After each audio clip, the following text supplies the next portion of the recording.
নমস্কাৰ news now দৰ্শকসকলক স্বাগতম জনাই ষ্টুডিঅ'ৰ মজিয়াত মই লিপিকা চাহকে আছে আজিৰ সংবাদত ঘিলামৰা কেন্দ্ৰীয় ৰঙালী বিহু সন্মিলনৰ ৬৬ সংখ্যক সন্মিলন উদযাপনৰ বাবে নিজা চাপৰি বাকৰিত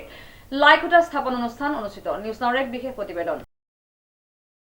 ঘিলামৰা কেন্দ্ৰীয় ৰঙালী বিহু সন্মিলনৰ ৬৬ সংখ্যক সন্মিলন উদযাপনৰ বাবে নিজা চাপৰিৰ বাকৰিত লাইখুটা স্থাপন অনুষ্ঠান অনুষ্ঠিত হৈ যায় ৫, ৬ আৰু ৭ বহাগত অনুষ্ঠিত হ'ব লগা ৬৬ সংখ্যক ঘিলামৰা কেন্দ্ৰীয় ৰঙালী বিহু সন্মিলনৰ অনুষ্ঠানটোত অভিনেত্ৰী ৰিম্পী দাসে সাংস্কৃতিক শোভাযাত্ৰা উদ্বোধন কৰাৰ লগতে গীত পৰিৱেশন কৰিব নৱপ্ৰজন্মৰ হাৰ্টথ্ৰব জুবিন গাৰ্গে। কেন্দ্ৰীয় ৰঙালী বিহু সন্মিলন ঘিলামৰা অহা ১৯, ২০ আৰু ২১ এপ্ৰিল তাৰিখে এই চেকচেকি চাপৰিত প্ৰথমবাৰৰ বাবে অনুষ্ঠিত হ'ব। ইয়াৰ আগতে আমি ঘিলামৰা কৃষ্টি ভৱন প্ৰাংগণত এই অনুষ্ঠানটো আয়োজন কৰি আহিছিলোঁ। এই প্ৰথমবাৰৰ বাবে আমি এই চাপৰিত আমি চেকচেকি চাপৰিত আমাৰ এই বিহু সন্মিলন অনুষ্ঠিত কৰিবৰ কাৰণে আমি ইতিমধ্যে প্ৰস্তুতি চলাই আছোঁ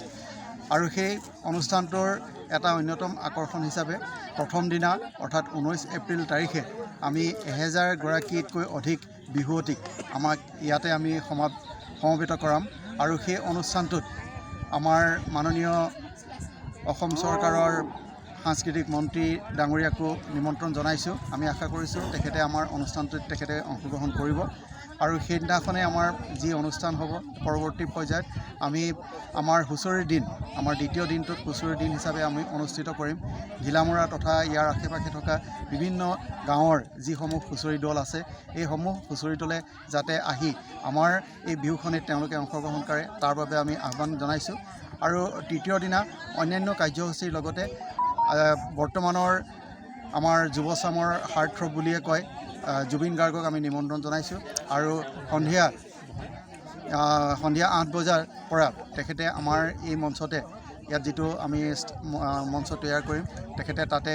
অনুষ্ঠান পৰিৱেশন কৰিব আৰু তাৰ আগে আগে আমি সাংস্কৃতিক শোভাযাত্ৰাৰ পিছতে আমাৰ যি মুখপত্ৰ গহনা আমি উন্মোচন কৰিম। আমাৰ সাংস্কৃতিক শোভাযাত্ৰাত অসমৰ এগৰাকী অন্যতম শিল্পী ৰিম্পী দাসে অংশগ্ৰহণ কৰিব। তেখেতৰ সৈতে আমি ইতিমধ্যে যোগাযোগ কৰিছোঁ। গতিকে এই ধৰণে আমি আমাৰ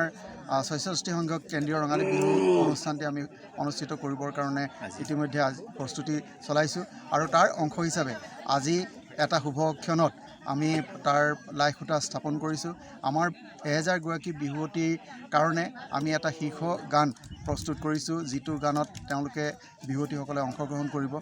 সেই গানটো আজি নৰ্থ বেংক মহাবিদ্যালয়ৰ প্ৰবক্তা ডক্টৰ গীতাঞ্জলি বৰুৱা বাইদেৱে ইতিমধ্যে উন্মোচন কৰিছে আৰু তাৰ লগতে আমাৰ সমগ্ৰ যিটো বিচাৰ প্ৰক্ৰিয়া আছে বিভিন্ন প্ৰতিযোগিতা যিহেতু অনুষ্ঠিত হ'ব সেই বিচাৰ প্ৰক্ৰিয়াটো যাতে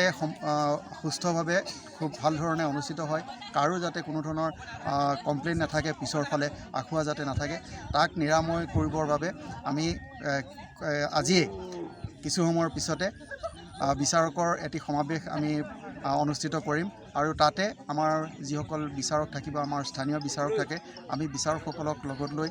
তেওঁলোকে এতিয়ালৈকে সন্মুখীন হৈ অহা যিবিলাক অসুবিধা আছে এই অসুবিধা সম্পৰ্কে আমি আলোচনা কৰি পৰৱৰ্তী পৰ্যায়ত সেই অসুবিধাসমূহ নাইকিয়া কৰি যাতে বিচাৰ প্ৰক্ৰিয়া আমি সুস্থভাৱে খুব ভালদৰে নিয়াৰিকৈ সম্পন্ন কৰিব পাৰোঁ তাৰ এটা প্ৰচেষ্টা আমি হাতত লৈছোঁ আৰু আশা কৰিছোঁ ৰাইজৰ সহায় সহযোগিতাত আমাৰ ৬৬ সংখ্যক কেন্দ্ৰীয় ৰঙালী বিহু অনুষ্ঠানটি আমি যাতে ঘিলামৰাত সুন্দৰকৈ অনুষ্ঠিত কৰিব পাৰোঁ সফলভাৱে অনুষ্ঠিত কৰিব পাৰোঁ তাৰ বাবে আমি ৰাইজক আহ্বান জনাইছোঁ। ধন্যবাদ। ঢকুৱাখানাৰ পৰা জিন্তু কোচৰ ৰিপৰ্ট নিউজ নাও।